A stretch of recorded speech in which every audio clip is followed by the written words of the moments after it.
Hello, and welcome everyone to this DINCast on developing accountable cultures.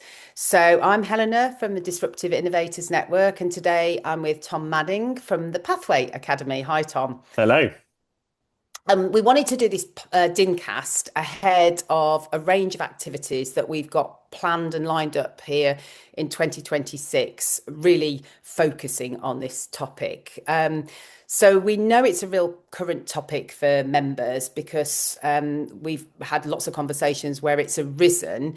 And so because of that, what we've got lined up is some webinars. We've got really excited. So we've got an immersive in-person program. We're going to have a focus on this at the People and Culture Conference, and we're going to be releasing a linked white paper sort of thought piece around this as well. So it's going to definitely get some real airtime with us this year. So Tom, on the back of that, before we get into tools and programs, what are you noticing about accountability, how it's showing up or doesn't show up in organizations generally? Yeah, I think it's not true to say that everybody doesn't do accountability well. There's going to be some people, some managers and leaders that do a good job, right? I think the key thing is, are we consistent and are we clear on what that standard looks like? Because part of the problem is everybody has a slightly different idea about what good looks like when it comes to accountability. Whereas I think, where if we are to do it consistently well, we at least need to have some kind of shared semblance of idea of what good looks like or what the standard is. And I think that is often what is really missing. And therefore, we do get into those inconsistencies, and some people just aren't doing that well. But because there isn't this version or idea of what good looks like, it makes it harder to hold them accountable to doing those things. So I think, yeah, it can be very variable. I think that's the challenge is there's lots of variation as to how well people are doing this. And yeah, for the competency and conduct stuff this year, I think it's a good opportunity for us to kind of go, actually, how do we get much more consistency into this? So apart from capability, it's that getting real clarity and then consistency around as well as capability. Yeah, build it. It's a good point. Is get clarity around it and then actually build that capability because and this stands with anything to do with the capability stuff is just because somebody's trained does not mean they're capable. Yeah, that's true. Yeah.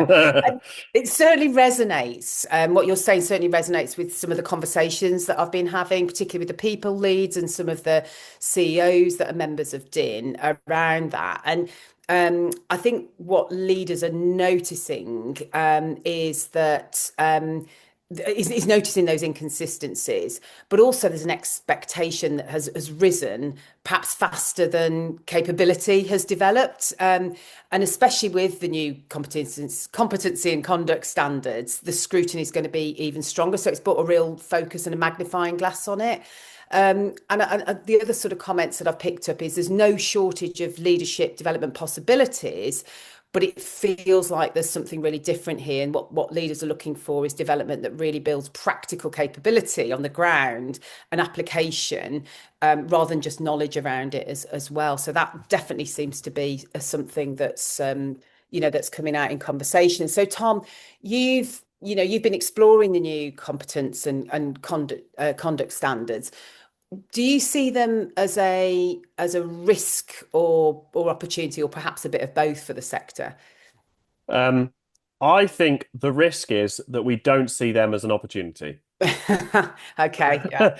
The risk Like is what you've done there. do you like that? I Yeah, think the risk is we kind of go, well, we've got a performance process, like we can tick a few boxes, but and you sort of said this before about like, are we hitting the mark, but we're not. What's you're not actually the essence yeah. of what this is about. Hitting We're the not. target, missing the point. Yeah, Thank you. Yeah, hitting the target, missing the point. I think that's a good way of thinking about it is we can tick some boxes, but we've always had a performance process, haven't we?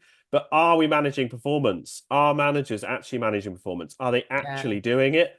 And like I remember, yeah, talking to some organizations and they've got all the processes, but nobody's on any kind of not one person was on any kind of formal performance management or anything. Not that by the way is only a small part of this, but it for such a large organization, it was testament to the fact that probably not really managing performance well if there's nobody, if we're saying there's nobody in this organization that's not performing.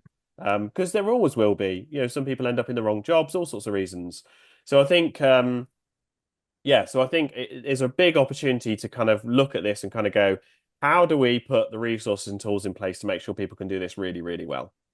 Yeah. And I think that's certainly what I've picked up from conversations that people are seeing this as an opportunity to develop a mature leadership practice, but want it to be really meaningful. And as you say, not just hit a target and miss a point. So I know you talk a lot about people taking responsibility because they want to, not because they feel forced or it's a process or procedure, etc. So, what do you think needs to be in place to create the right environment for accountability? Um, I think that kind of is a cultural thing, if I'm honest. I mean, one thing we've noticed when we've put like a big cohort through a client, it kind of creates this shared understanding of what good looks like, about what a good, healthy, accountable environment looks like. And that attracts the right people.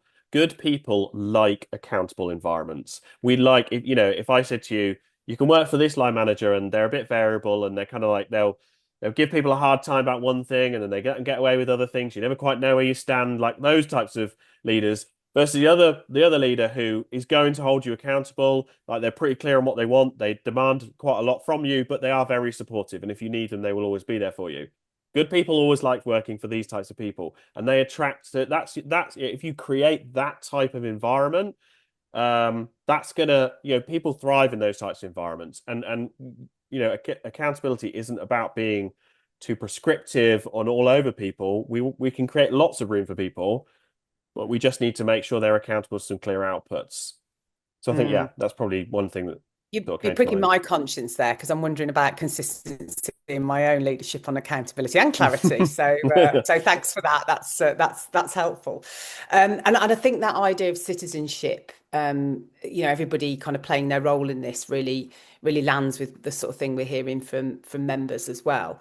So Tom, we're going to do a number of things together around this year because we wanted to kind of cover it from a number of angles. So we've got we're going to do some webinars. We've got an in-person immersive development program, which we've alluded to, and we've got this white paper as well, and a slot at the conference. So with all of that package, what excites you about working with Dean and our members in 2026 on this?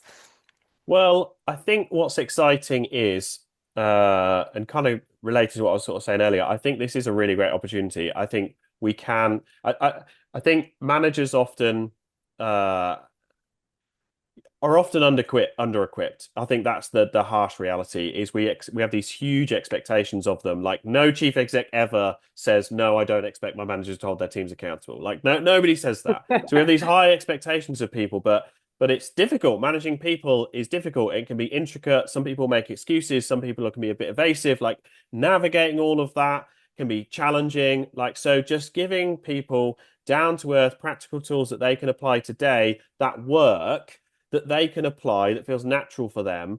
I think there's a really, really great opportunity for us to really help them do that well. So engaging members in, I mean, obviously we have one version of what that looks like. It doesn't have to look like our version, but I guess what we're trying to do is engage people into this conversation about how do we Mm. really help people, give them the tools, help them to really do this well. And for me, I think there's no silver bullet. We need to be attacking that at multiple angles to really help people build the capability to do it well and have the confidence to do that. So yeah, I think it'll be really fun to kind of get people engaged in that kind of conversation. Yeah, I'm looking forward to as well peer organisations sharing some of their thoughts on it and us moving it forward together as well. So, and I think that's going to hit the mark from what members have been saying would be helpful. So we want some really practical stuff, but we also want some of the more strategic stuff as well. So sounds like a plan. Yep. So if someone's listening to this, Tom, maybe they're a people and culture lead, maybe they're working in L&D, maybe they're in a leadership role in an organisation. What would you like them to reflect on in terms of accountability? Um, I think again, maybe tying back to something I sort of touched on earlier, um, what good looks like is for you to see a high degree of consistency in the quality, yeah, the quality and consistency of execution when it comes to accountability. And if you're not seeing that across your organization, across your teams, it means you have an opportunity really. Because if we're doing this well, we should be seeing that high level of consistency. And I'm not sure that is the experience most people have. So I think if you're that's the kind of the tell, I suppose. Have we got an opportunity to do this better? The tell is, am I seeing quite high inconsistency or even, inconsistency between departments or managers or leaders or whatever? That's a tell to say, actually, we've probably got some work to do here to improve this because we need to make it clear what good looks like. We need to show people that. We need to give them the resource to help them do it well. And then that bit of accountability to hold them accountable to actually use those tools that you provided. And then over time, we can drive in this consistency. And the wrong people won't like those environments, right? The wrong people don't want to be in an accountable environment. And when they're held accountable, most of the time they kind of end up going, do you know what? This probably isn't for me.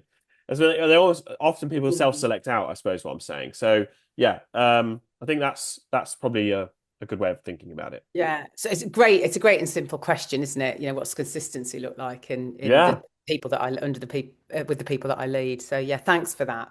So thank you, Tom. As I say, we're going to be working together quite a bit on accountability this year, which I'm really looking forward to. If members listening to this want to find out more, if you head to the website and click on the events tab, the DIN website, click on the events tab. We've released a couple of dates already, and we'll be releasing more for the events and the program that we're going to be running. So hopefully see you soon. Thank you. Thanks, Tom. Cheers.